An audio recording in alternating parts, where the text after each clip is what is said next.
Well, after a hiatus of far too many months, we're returning to our beginning biblical Greek class. Remember, our textbook is Essentials of New Testament Greek by Ray Summer and been revised by Thomas Sawyer. And we have made it up through chapter 13. So review obviously would be crucial, and I have provided some summer work opportunities over the last summer. Summer's long since gone. We're back into the new year now, and here it's February, and there's just no way to apologize enough for not getting back to this. With lesson 14, we're moving into the future active and middle indicative forms. And the future, and the reason we can do these two forms together, we're going to see eventually, is because their endings are going to match the endings we have seen with the present active and middle indicative. Vocabulary. Some of this vocabulary we have had previously, but they're providing just again for reference, I'm reproducing here some of the notes from Summers just to kind of give us a point of reference as we walk through this. You need to have the textbook either as a digital format or something to, or as a physical copy to go through this. I would recommend that highly. But what we have are two columns, and on the left and on the right, we have our vocabulary word in the present tense, the present indicative form, and the lexical form. And in the right-hand column, we have, again, the first person singular form of the future. And so it kind of gives you an idea of what that word is going to look like. That may help you think through how you are going to conjugate this word when we understand how you form the future tense. So let's just walk through these vocabulary terms. We have ago, I lead. Like I said, some of these we have had before. Akuo, I hear. Apostello, I send out. Blepo, I see. Ginomai, I become. Gnosko, I know, and I would say I know experientially. Doxazo, I glorify or praise. Aimi, I am. Erkamai, I come or go. Katabino, I go down. Real emphasis on that in this form. Lambano, I take or receive. Paralambano, I take along or receive to myself. Pytho, I persuade. Proseuchomai, I pray, and we've talked about that term before. I think it has additionally the idea of worship more than just what we would think of as prayer in terms of asking. Sozo, I save. Now, if we go back through those, ago becomes oxo, akuo, akusamai, apostello, apostello. Notice that the double lambda has become a single lambda towards the end of the word. Blepo becomes blepso, ginomai, ginesamai, gnosko, gnosamai. Notice it's the gamma and the noon are together here in the first part of this. There's not a vowel between those. That drops out. Doxazo and doxaso. Aimi and esomai. Erkamai becomes elusamai. Katabino becomes katabasomai. Lambano becomes lampsamai. Paralambano, paralampsamai. So lampsamai and then paralampsamai. Pytho becomes paiso. Proseuchomai becomes proseuchsamai. And sozo becomes soso. We come down to supplemental vocabulary, and this is from Cox's workbook that we're also using as we're going through this. And the supplemental vocabulary that he suggests we need is anangelo, I announce, I, if, entos, within, hate, when, and sarx, and then we have sarkos. Now that's the same word. Sarx is the nominative singular form. Sarkos is the genitive, because this is a third declension noun, which we haven't got to yet, but they're just kind of showing us how this declines. So sarkos, the ending, looks initially like it is a nominative, but indeed it is not. And sarx is flesh, that which is physical, or that which is mankind. Mankind refers to in general. So when we have over in John, it says, and the Word became flesh, it means he became human, mankind. It's not just that he became physically flesh with meat. It's using sarx as a part for the whole, a metonymy. So the forms of the future active indicative and the middle indicative. So let's walk through what we have here. The future stem, we're going to form the future stem, is formed by adding a sigma to the present indicative verb stem, followed by the vowel omicron or epsilon. So we have lu from luo. Lu would be the stem. Luo would be our lexical form. We add the sigma, that's the sign of the future tense, and then we add the omega, the appropriate ending here. And so it becomes luso. So luo becomes luso, and that sigma there is the cue that you're looking at a future tense. When the verb ends in a vowel, then, the future active and middle are there just like the present active and middle, except that they have the sigma. And you translate them with the active and middle sense, but you're going to give them, but you translate them as future. So I will loose, or I will loose myself, versus I loose, or I loose myself. It's I will. So it's future tense. The future passive, however, has a different form, which we're not going to be looking at in this lesson. So that's when the stem ends in a vowel. So luo, the stem is lu, and so that's the way we form the future form. But when verbs end in liquid consonants are smooth consonants. There's not a stoppage or anything. So we have ol, Okay, so we've talked about those a long time ago, but we have these liquid consonants.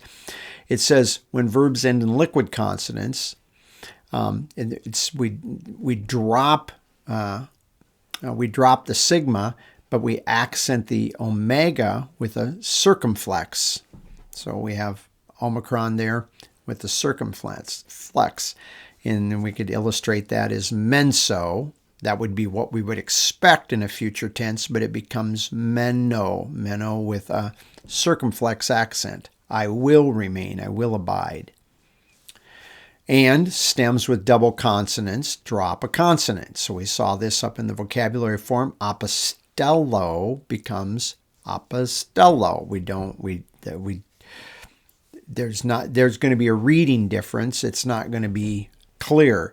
Probably in spoken Greek, though there may have been some hint at the double lambda sound, more likely than not. We have some romantic languages that have double L sounds, and we kind of pronounce them more like a yes, so aposteo. That may have been the case, but it's also possible that the future tense is simply picked up by context. When you put it in the context, it says tomorrow, aposteo, and then you go on and give the object to that, and people would go, oh, that he's using a future tense. It's clear that he's not saying him now, he will tomorrow, because he said that. So, again, if it has one of these liquid consonants, you drop the sigma, and you are going to accent the omega with a circumflex. And if you have a double consonant, such as a double lambda, one of those is going to drop off, and you're just going to retain one.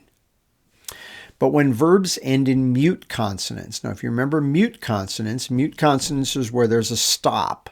So g, k. So there's a stop in the back of the throat, or a labial p, b, f. You're making a stop with your lips, or dentals t, d, th. You're using your teeth in some way to stop the flow of the air. So when these happen, we are going to combine the kappa, the gamma, or the chi. You're going to combine those with sigma, and you're going to end up with the letter psi. So that's why, if you remember up above, we had ago, it becomes oxo. So it's like adding a gamma and a sigma together, you get oxo. You have a pi, a beta, or phi, and you combine those with sigma, and you get psi. So that's why we go from blepo to blepso. It's a combination of the pi and a sigma in there. And then the tau, the delta, and the theta, they simply drop, or before the sigma, they drop out. So pytho isn't pytho, it becomes piso. So you just drop the dental consonant before the sigma, and you go from pytho to piso. And then when verbs end in a sibilant consonant, they drop the sibilant and retain only the sigma. So zeta is a zeta is a sibilant, sigma is a sibilant, and so you're going to not have two sigmas. You're not going to have a zeta in a six. You're not going to be saying zotso or so. Hard to say. It also kind of sounds silly. But the idea then is that you drop that out and you just have just the sigma, the sign of the future tense. So zozo becomes so. Okay. Now we have some irregular verbs, or there are some irregular verbs have a future stem that is different from the present, and we have seen this with the aorist, that we have some forms in the aorist that they become irregular and such. So gnosko goes to the original stem, or what they believe to be the original stem of gnosko, just to know. Probably you barely even have the G sound at the beginning. It's probably mostly just kind of what you'd get if you had an NG sound, no, like the end of sing. Except we have more of an ing in that song, but some of that is due to the I in English. So as a result, rather than having gnoso, it just is noso, nos, and then we'd have whatever ending is appropriate, noso. Keruso, he drops the sigmas and becomes keruk. So we have keruks, kerukso. Okay, in some of these. And then baptizo becomes baptid. And so the in this case, what was a sibilant, we would think that it actually, because we would think this follows the rule, but it has to do with it being a regular verb.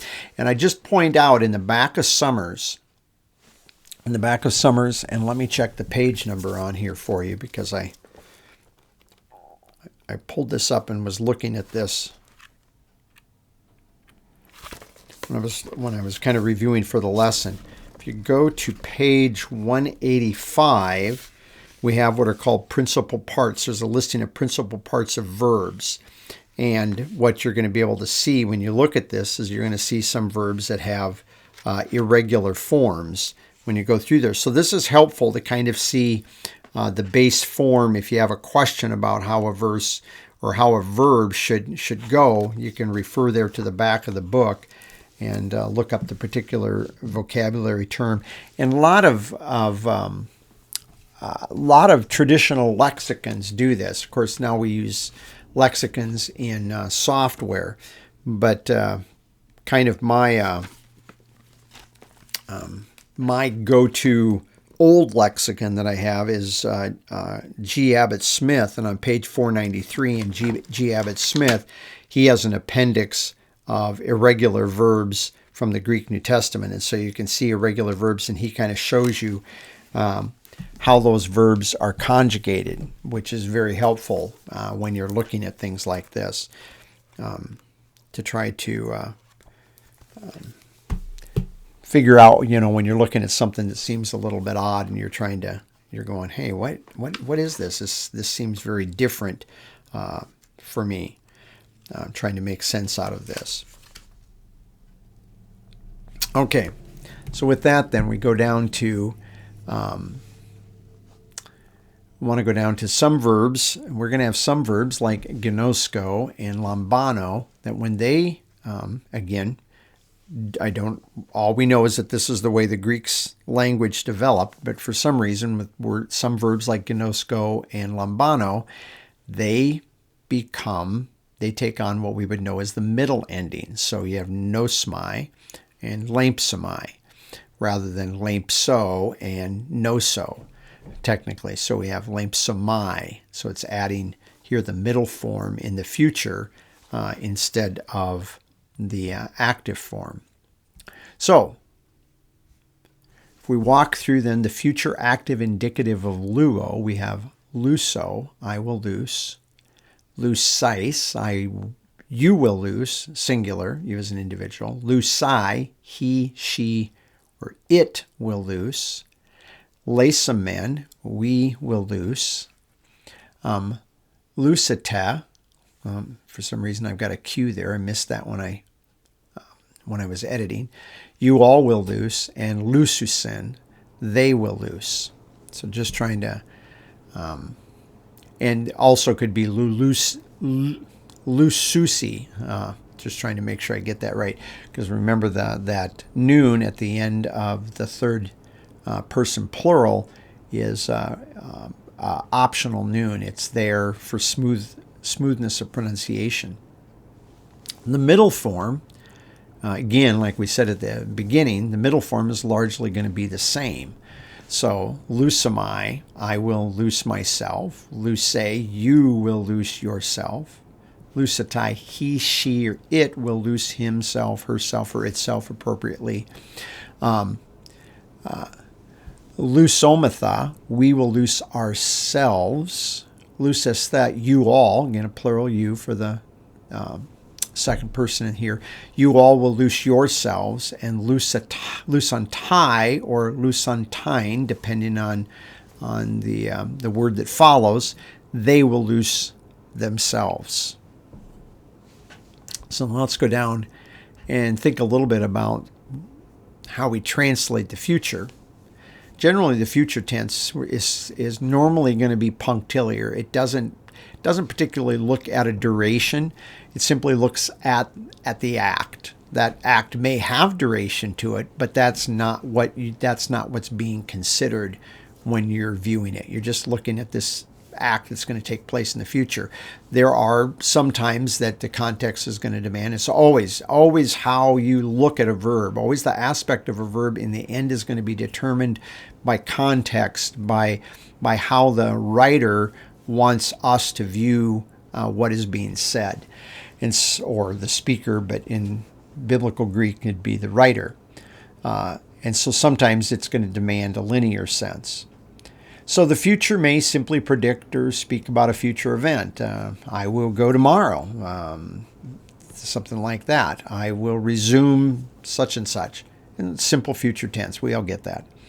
Sometimes the future is going to function similar to an imperative. Now, I wouldn't say it is an imperative. I'm just saying it's similar, that sometimes without using an imperative, which to some degree sort of has a future idea to it because you're trying to impel somebody to do something. You're not saying that they are doing it, but you're trying to compel them to actually begin that.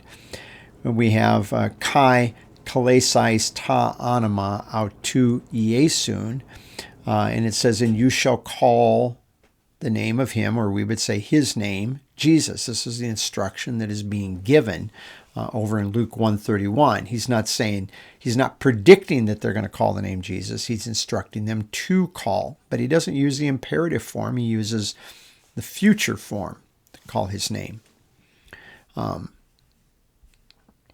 We have the deliberative, where you're deliberating over something. You're asking a rhetorical question. You're not expecting someone to answer. You're just throwing the question out to make people think, deliberate over it. And so it says, this is the disciples in response to the Lord's question, do you want to leave? And he says, Lord, to whom shall we go?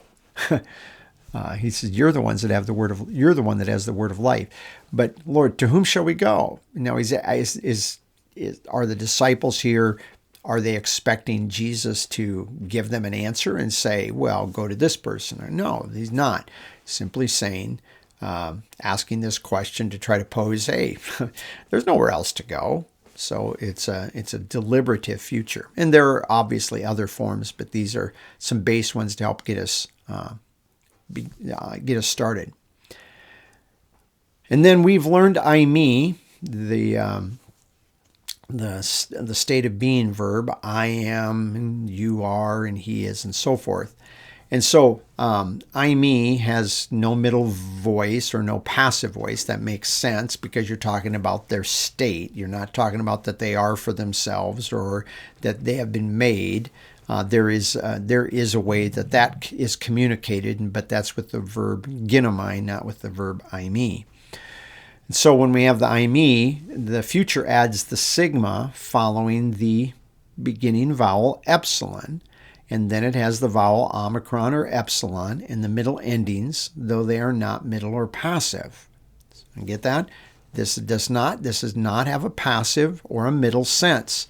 This is simply the way they formed this word, just as we had up above here, where we were looking at gnosko becoming nosomai and lambano lampsomai. So, rather than having I, me, you drop this last part of I, me out that we have up here, and you're going to put in the sigma, the marker of the future tense, and then you're going to add, in this case, what's appropriate is the omicron, and then the middle first person singular ending. So esomai, I will be. Esse, you singular, you one person will be. Estai, he, she, or it will be. Esamatha, we will be. Esestha, you all, plural you, will be. Esantai, they will be. So that's the essence of the future. In reality, the future is not particularly hard. We do have a few situations we have to look at. We just largely, when we're going back up here to how you combine these different types of vowels, what you're doing with them in the sigma, a lot of it has to do with the ease of pronunciation, the awkwardness of trying to combine these letters. And so Greeks combine them into a singular letter that represents both sounds in some sense. And so anyway, hopefully you won't find that too hard. I would go back through and review that, work on the vocabulary, and then when we get together next, we will begin looking at the exercises in Cox, answering some questions, and we'll be trying to do that here in another week. So good luck. As always, remember you're blessed by God, and that learning biblical Greek won't change our Christian life, but it certainly can improve the way we understand and read certain parts of the Word of God. And I thank you for joining me.